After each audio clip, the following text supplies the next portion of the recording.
Students, इस video में हम चैप्टर 5 फैब्रिक्स अराउंड अस का पार्ट सी पढ़ेंगे। Fabric production.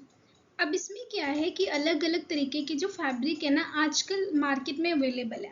अब जो वेरिएशन है ना इस फैब्रिक्स की वो किस वजह से होती है, जो उनके अंदर फाइबर कंटेंट होता है।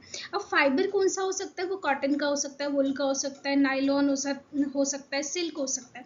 तो डिफरेंट टाइप के जो ये फाइबर है उन्हीं से ही फैब्रिक बन रहा है। ठीक है, अब जो फैब्रिक की जो क्वालिटी होगी वो उसके फाइबर पे ही डिपेंड करेगी।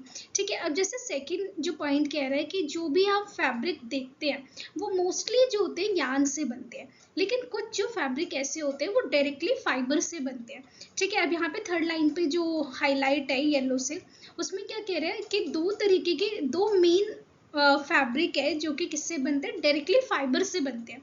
जैसे कि फेल्ट, फर्स्ट जो है फेल्ट, सेकेंड है नॉन वोवन। नॉन वोवन को क्या कहते हैं, बॉन्डेड फाइबर फैब्रिक्स भी कहा जाता है।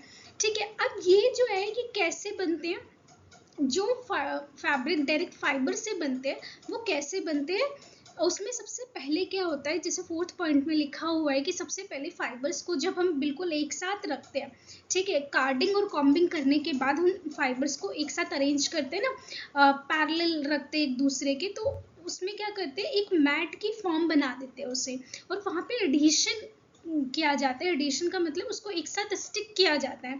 डायरेक्ट फाइबर से हम क्या बनाएंगे, फैब्रिक बनाएंगे। ठीक है, अब यहाँ पे मोस्टली क्या किया गया है कि फाइबर को मैट की तरह रखा जाएगा और एडिशन किया जाएगा उसमें, और जिस थिकनेस का हमें चाहिए, जिस शेप का चाहिए फैब्रिक, वो तैयार किया जाता है। अब लेकिन जो मेन मेथड है ना फैब्रिक कंस्ट्रक्शन का, वो क्या है, वीविंग है, निटिंग है, और स्मॉल एक्सटेंट में क्या किया जा सकता है, ब्रेडिंग और नोटिंग भी की जाती है। यह भी हम डिटेल में पढ़ेंगे नेक्स्ट स्लाइड में। अब सबसे पहले हम वीविंग के बारे में पढ़ेंगे।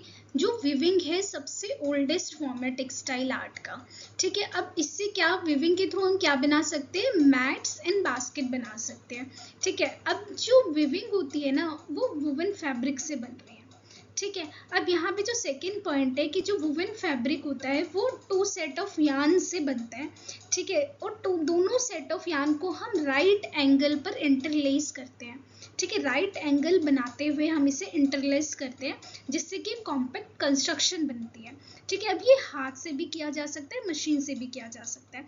अब जैसे पिक्चर में आपको दिखाई दे रहा है कि हैंड से किस तरीके से कर रहे हैं और मशीन से कैसे कर रहे हैं। ठीक है, अब जब मशीन से किया जाता है ना तो इसे लूम्स कहा जाता है। जब ये वुवन फैब्रिक को राइट एंगल पे इंटरलेस किया जाएगा, मशीन से किया जाएगा, तो इसे लूम्स कहा जाता है। ठीक है, अब लूम्स में क्या किया जाता है कि जो एक सेट होता है यार्न का वो लूम पर फिट किया जाता है। अब जब वो लूम पर फिट किया जाएगा ना तो उससे उसकी लेंथ और विड्थ फैब्रिक की डिसाइड होगी। ठीक है, लेंथ और विड्थ फैब्रिक की डिसाइड होगी जब हम एक सेट ऑफ यार्न को लूम पर लगाते हैं। अब जब लेंथ और विड्थ डिसाइड हो रही है ना, ठीक है, अब जब लेंथ डिसाइड हो रही है तो इसे वॉर्प यार्न कहा जाता है। इसे क्या कहेंगे, वॉर्प यार्न।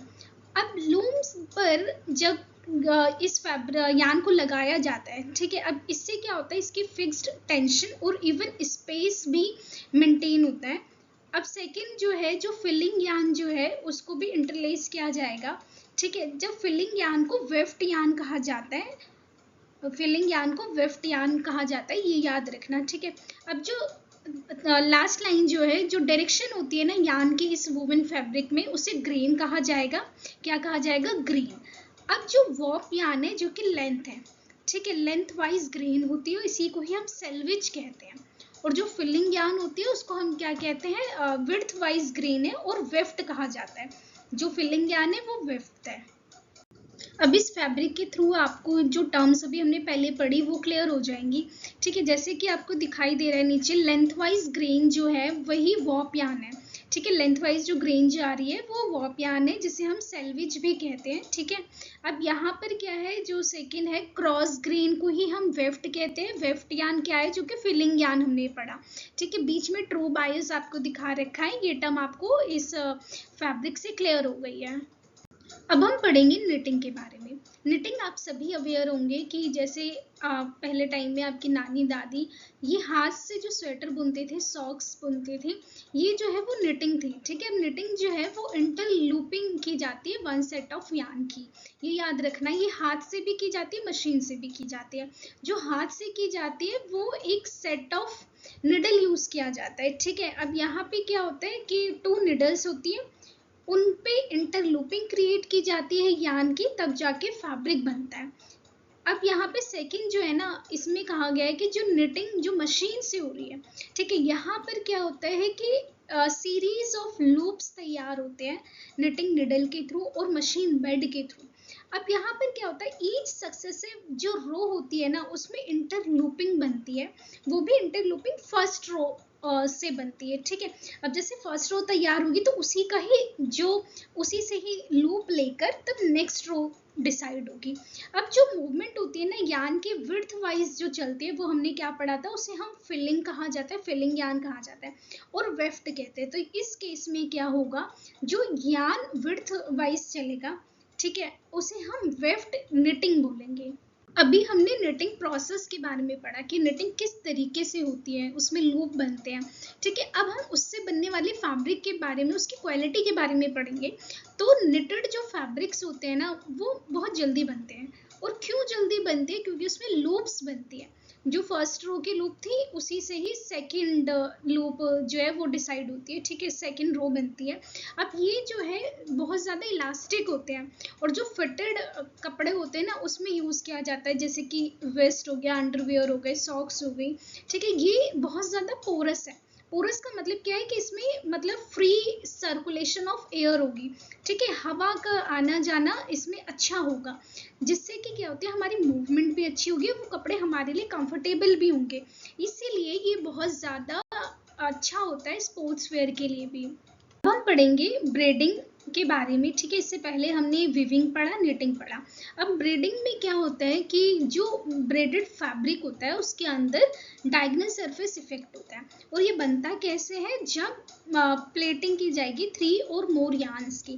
प्लेटिंग का मतलब क्या होता है कि इंटरलेसिंग की जा रही है 3 और उससे ज़्यादा यार्न की।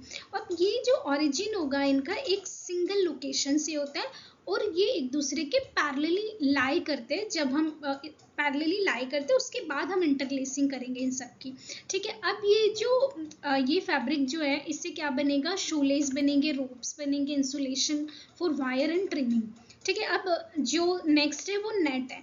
अब नेट क्या है, एक मैश फैब्रिक होता है जिसमें लार्ज मेट्रिक इंटरस्टेसेस होगी बिटवीन द यार्न। अब यहाँ पर इसमें इंटर नोटिंग की जाती है। बेसिकली इसमें क्या की जाएगी, इंटर नोटिंग की जाती है यार्न की, हैंड से भी की जा सकती है, मशीन से भी की जा सकती है। अब लेसेस, लेसेस क्या है, एक ओपन वर्क फैब्रिक है जिसमें कि नेटवर्क ऑफ यार्न होते हैं और एक इंट्रिकेट डिजाइन बन रहा होता है।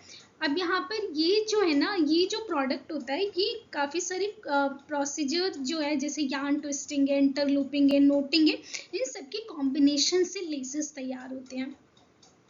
अब नेक्स्ट टॉपिक पर आते हैं जिसका नाम है टेक्सटाइल फिनिशिंग। अभी तक हमने फैब्रिक प्रोडक्शन के बारे में पढ़ा, अब हम फिनिशिंग के बारे में पढ़ेंगे। बेसिकली जो आपको ग्रीन वर्ड दिखाई दे रहा है, फिनिश। अब फिनिश है क्या, एक ट्रीटमेंट है जो फैब्रिक के ऊपर किया जाता है जिससे कि उसकी अपीयरेंस, टेक्सचर और बिहेवियर चेंज होता है। जैसे कि हर एक फैब्रिक का एक स्पेसिफिक यूज होगा। ठीक है, तो हम क्या करेंगे, फिनिशिंग करेंगे। बेसिकली जिस तरीके का हमें उसका अपीयरेंस चाहिए, टेक्सचर चाहिए, बिहेवियर चाहिए। अब जो है रूटीन दिखाई दे रहा होगा यहाँ पे आपको कि ग्रीन वर्ड है रूटीन। अब रूटीन कई बार कॉम्पिटिटिव एग्जाम भी पूछा जा सकता है कि रूटीन क्या होता है। बेसिकली ये ऐसे फिनिशेस जो कि बहुत ज़रूरी होते हैं। ठीक है, finishes that are considered absolutely necessary, जो ज़रूरी है फिनिशेस, उसे क्या कहा जाता है, रूटीन। अब फिनिशेस जो होती है वो डिपेंड करता है फैब्रिक के फंक्शंस पर। ठीक है, अब यहाँ पर जो फर्स्ट है चेंज अपीयरेंस। अगर हमें अपीयरेंस चेंज करनी है तो क्या करेंगे, क्लीनिंग करेंगे। अब क्लीनिंग में जो प्रोसेस होता है वो स्काउरिंग होता है एंड ब्लीचिंग होती है। अगर हमें फैब्रिक को स्ट्रेट करना है, ठीक है, स्ट्रेटनिंग एंड स्मूथनिंग करनी है, तो उसके लिए कलंडरिंग एंड टेंडरिंग प्रोसेस है।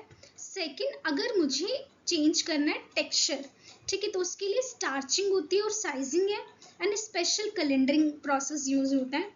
थर्ड जो है, अगर फैब्रिक का आपको बिहेवियर चेंज करना है तो उसके लिए वॉशिंग है, wash and wear, permanent press कर दो।